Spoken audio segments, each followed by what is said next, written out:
All right, so the normal model to the rescue. What's this about? So when dealing with a large number of trials, the binomial situation can get downright impossible to calculate by hand. Now, you are not fully processing this probably because we're not calculating these by hand. We actually have we're fortunate enough to be able to use the button in our calculator. But years ago, they didn't have that luxury. And so when you had a large number of trials, figuring out all the different ways you could have a certain number of successes was pretty much impossible. But they discovered, though, is as the number of trials gets larger, the binomial probabilities are actually getting closer and closer to the normal probabilities. So what they discovered is if the condition holds, the normal model comes to the rescue. You can actually use the normal model, remember, this is our normal model, instead of the binomial. And don't forget, under second VARS, we have normal CDF, and we don't ever use PDF. Just be aware of that. We don't ever use PDF. As long as the success failure for the normal model, we don't ever use PDF. As long as the success failure condition holds, we can use the normal model to approximate the binomial probabilities. What is the success failure condition?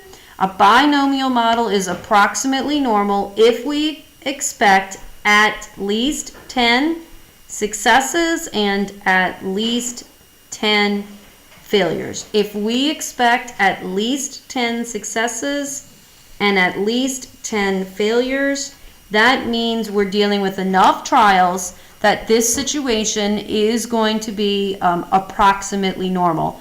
Now, if y'all remember with the Randy simulation, our final histogram was a little bit skewed right, okay? That means we shouldn't probably use the normal model. Also, we expected 24 shots in, but remember, he was only shooting 30, so that meant 6 not in. See, that's not at least 10. So I kind of knew that the normal model was not going to be a good fit for that, but it was getting close. That's why it was almost unimodal symmetric. We had a little bit of skewed left there. But we were getting closer, so that was not quite 10. And 10 is not a magic number. It's just they noticed around 10 is when it starts becoming closer, more likely to use the normal model. All right, so recall that 91% of your emails are spam. That means 9% are real.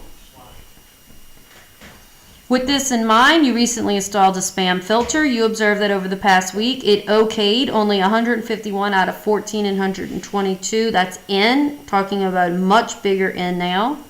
You received, classifying the rest as junk. Should you worry that your filter is too aggressive? What is the probability that no more than 151 out of 1,422 emails are real? If appropriate, use the normal model. So they're telling me to use the normal to approximate the binomial. So to make that decision, is normal okay? I need to check the success failure condition. So I need to check NP and NQ. You need to actually find these numbers and write them on your piece of paper. So NP would be 1422 times 0.09. NQ would be 1422 times 0.91.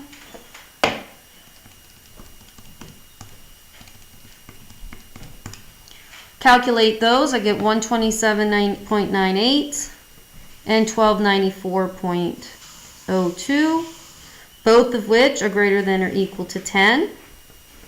So yes, I can use the normal model. Now, whenever you go to use the normal model, you have to know the parameters of that model. Parameters of the normal model are mean and standard deviation. We get these numbers from the binomial. So in the binomial scenario, the mean is equal to NP, which we've already calculated. And the standard deviation is equal to the square root of NP times Q, which we have not yet calculated. So I'll go to my calculator, square root of N times P times Q, 10.79. We'll round that off to 10.8. So this is the model that we're going to be using to answer this question. The normal model with the mean of 127.98 and a standard deviation of 10.8. They're asking me to find out what is the probability that no more than 151, that's less than or equal to, what's the probability that no more than 151 out of 1422, let x be the number of real out of 1422. What's the probability that that number is no more than 151? Well, in order for us to use the normal model, we need to convert 151 to a z-score, subtract the mean, divide by the standard deviation, go to your calculator, do that math. I am getting negative 0.64. Okay, so remember zeros here, 0.64 is about right there. So this is the probability that we are trying to find. So this will convert to z being less than negative 0.64. That answer I can get from a table or on my calculator under second bars, normal CDF, negative 99, negative 0.64. And I'm getting about 0.26 or 26%. So what is the probability that there's no more? It's about 26%.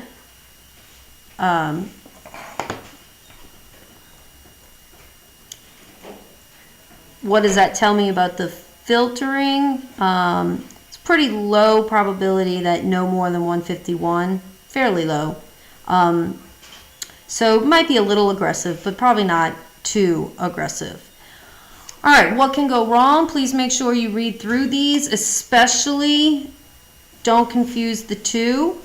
That's really important. Also, don't use the normal model if you don't have at least 10 successes and failures. And right here in What Have We Learned, it really does a good job of recapping what we learned. Really important that you know when you're using the geometric, when you're using the binomial, and when it's okay to use the normal. You also have AP tips. Make sure you read through those. Tells you that you cannot just simply write an answer. The rubrics usually require you to name it, parameters, and show correct calculation. So it's not just the correct calculation. That means you can't just have the answer. You have to have all this other stuff. You can name them with words or with formulas. I suggest the words. They're a little bit easier. Parameters for binomial are n and p. For normal, mu and sigma. And for geom, it's just p.